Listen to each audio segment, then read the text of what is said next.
Okay, the Motorola 68000, the famous CPU of the Amiga. This is the Kickstart ROM, which contains the operating system for the Amiga. And this is half a meg of RAM and some controller circuits for the RAM. This is an Amiga 500, guys.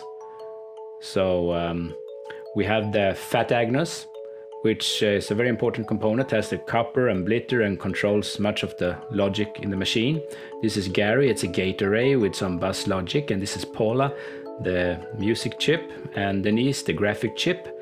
And these two guys here control the peripherals that you can connect to the Amiga. And you have the reset circuit and you have the audio filter, and that's about it. Simple design with the heavy things done in the chips, of course.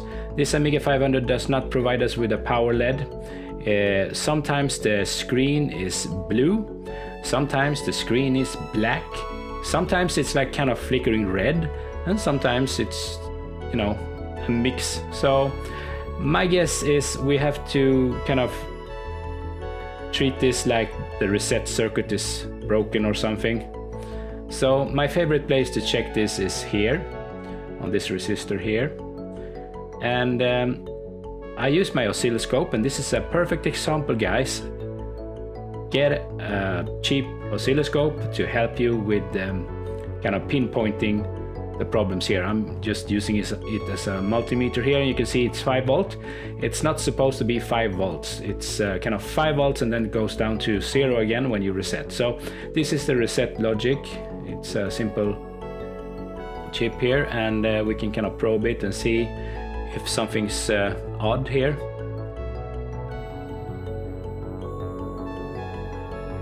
And you don't have to know how to use the oscilloscope these days, because it's kind of making everything automatically for you, kind of finding all the different levels and triggers and whatnot. We can check the clock here, for example, the system clock, and you can see that oscilloscope just kind of shows it to you, and it says 28.3 megahertz. So we have a system clock. So again, it looks like we have a problem with the reset circuit. I kind of poked around with my fingers in the beginning there to see or feel if some chip were hotter than usual. I mean, like burning hot, then we would know that they have a short circuit. But it was all okay.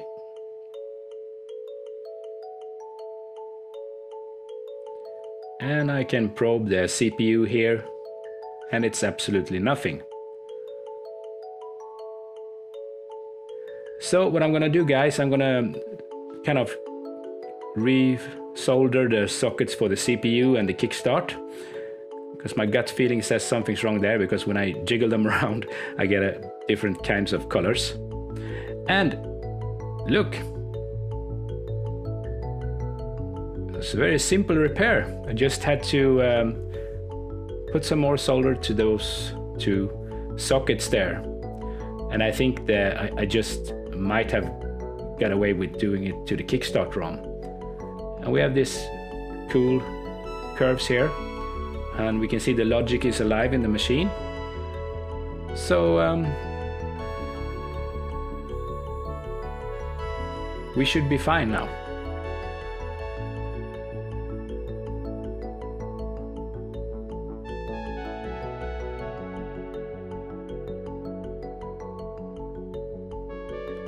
And I'm going to show you how the reset should affect the voltage level on this point. So I'm going to start the machine, and you're going to see a 5 volt rise here, and then back to 0 once the reset is done.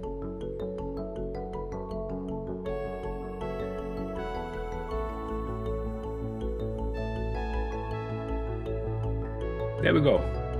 Perfect. The machine is booting. I don't have any floppy drive, so we have to wait for the timeout to appear here.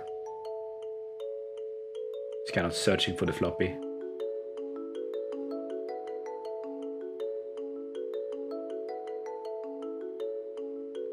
Get a white screen here. and the famous hand. Okay, let's do this one more time.